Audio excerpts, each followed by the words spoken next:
de la région, Tanger-Pékin-Sénat, Sylvia Sarro-Marie, mesdames et messieurs, chers amis, c'est un plaisir renouvelé à chaque fois d'assister à une manifestation organisée, structurée et pilotée par le président Captain Bougenou. Vu l'enthousiasme qu'il nous transmet et cette dynamique, on aurait voulu le cloner. Et c'est un ministre de l'Investissement qui nous parle.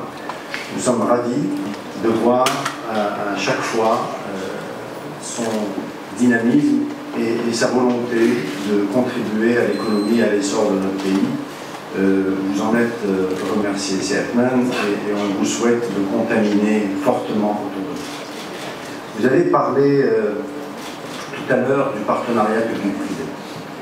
Eh bien, le souhait que nous avons à chaque fois, c'est de pouvoir accompagner en tant que public, parce que dans une vie antérieure, j'étais privé et j'ai perdu cette qualité.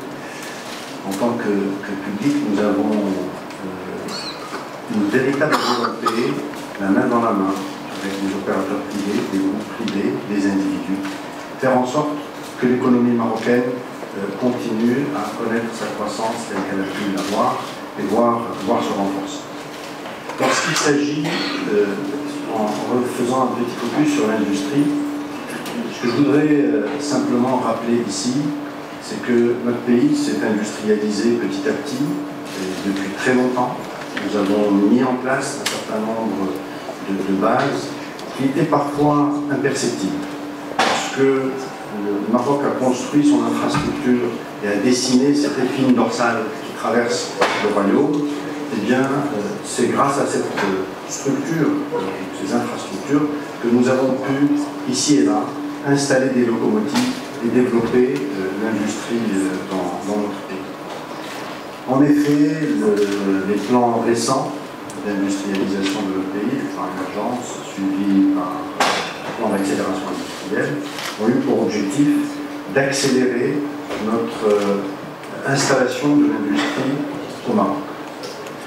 Fort de cela, nous avons vu nos taux d'intégration s'améliorer, nos investissements nationaux et internationaux dans le monde industriel se renforcer.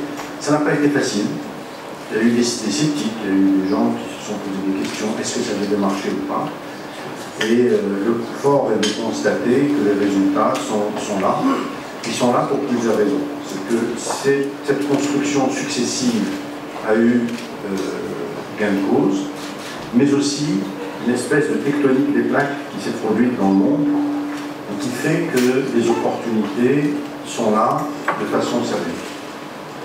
Je voudrais faire un focus plus particulièrement sur la Chine.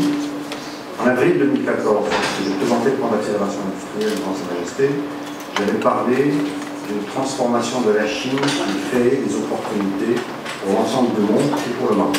Parlons-en de ce secondes. Comme vous le savez, la Chine est véritablement l'usine du monde. Cette usine qui s'est constituée au fil du temps et qui, par sa compétitivité, a pu aspirer une grande partie de l'industrie mondiale. Prenons le cas du Maroc.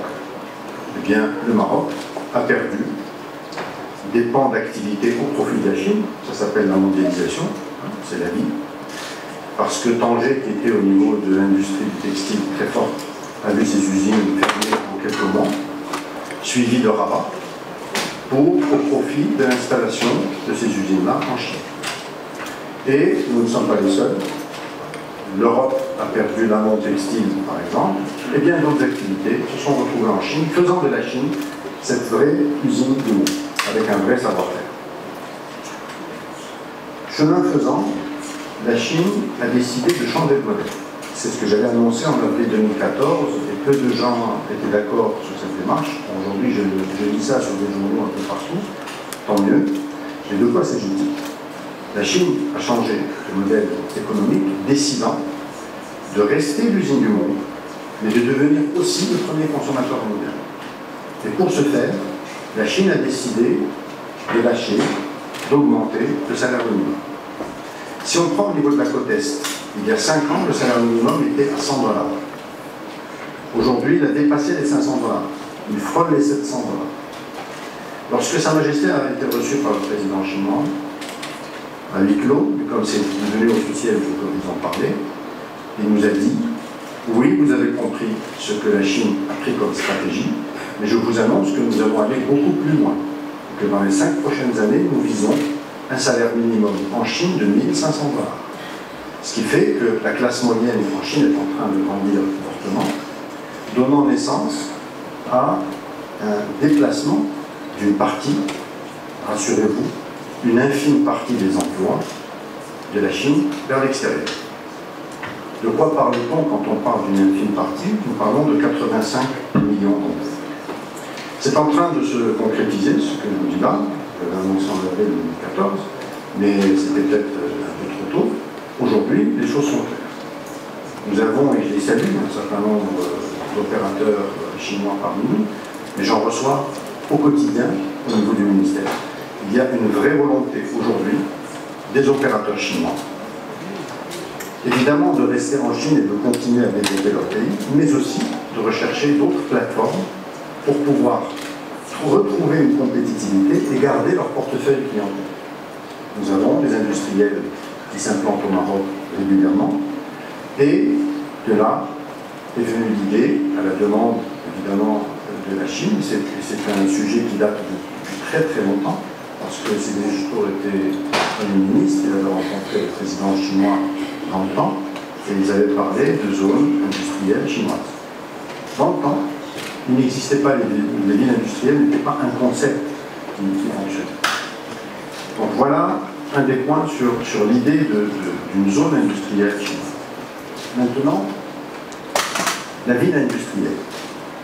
D'où est venue cette idée et pourquoi elle mûrit? Prenons le cas de Kénitra. Nous avons pris un terrain de 400 hectares, nous, mes prédécesseurs, mais vous savez, dans les faits, il y a la continuité. Donc nous avons pris en tant qu'État la décision de s'éloigner de la ville de Kénitra et d'installer une zone industrielle de 400 hectares. Eh bien, pendant 5 ans, cette zone a été réalisée et elle a été déserte.